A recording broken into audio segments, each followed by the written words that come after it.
I think we oftentimes talk about that the future is the youth, but I think really walking that walk is to allow them to tell us what they see and tell us how they see themselves in the world. And I think that's what this project is about. It's about a group of young men displaying, how they feel about being young and black in this country, being young and black in Boston.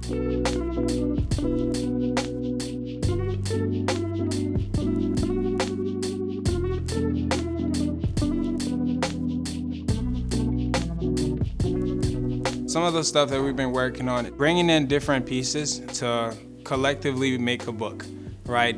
And making a book to inspire people. A big piece that I've been focusing on is writing about resilience. So what it was like as a child spending in the Haitian earthquake.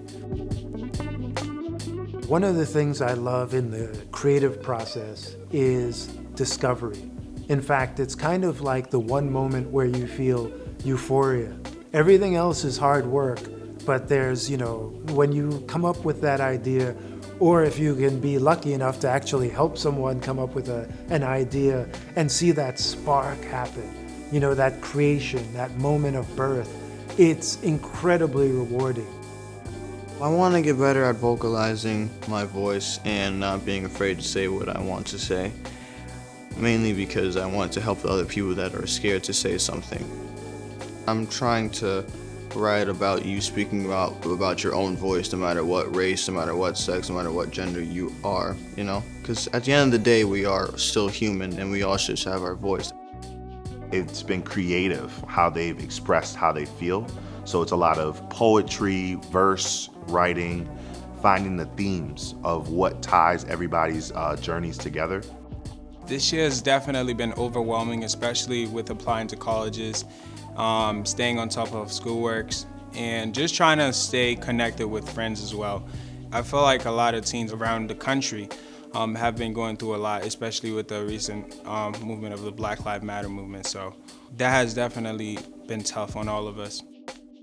When you consider, the idea of the book, which is becoming a black man in America, is a complex, very complicated proposition. And to talk about it brings up a lot of hurtful material and memories where, you have to summon up something difficult to talk about. Having people to cheer you along is very helpful. They actually give me the feedback that I need and the type of criticism that I need as a writer. And as a helper too, it's very nice the fact that I can actually help someone else. If I can just help them perfect it just a little bit, that can actually make me happy. There's a lot of joy in the writing, I see too. There's all obvious pain, but I think there's a lot of joy in just being black, and being in this time where our stories are mattering, and they've always mattered, but to have platforms to be able to showcase why they matter. It's really important to have these young men be able to say, I worked at a project where at the end of it, I have a book to show you, like, I was a part of this, I have my name in it. Writing this book has definitely been a pleasure in many ways, and definitely something for me to learn, especially someone that loves to express himself.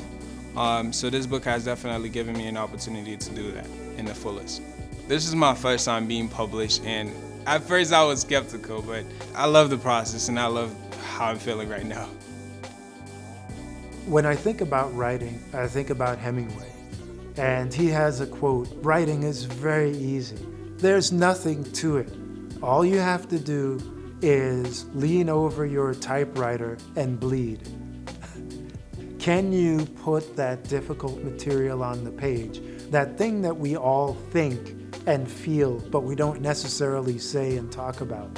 And I think by, helping young people write and put these things on the page, other young people can read it and feel like, well, you know what? I'm not alone. Other people feel this way as well. Being published in a book is going to feel like the best thing in the world to me because I can actually say I was a part of that and I was a part of the book in the making. I was a part of that quote. I can literally tell my children, like, hey, do you know how she wrote that fire quote? Me.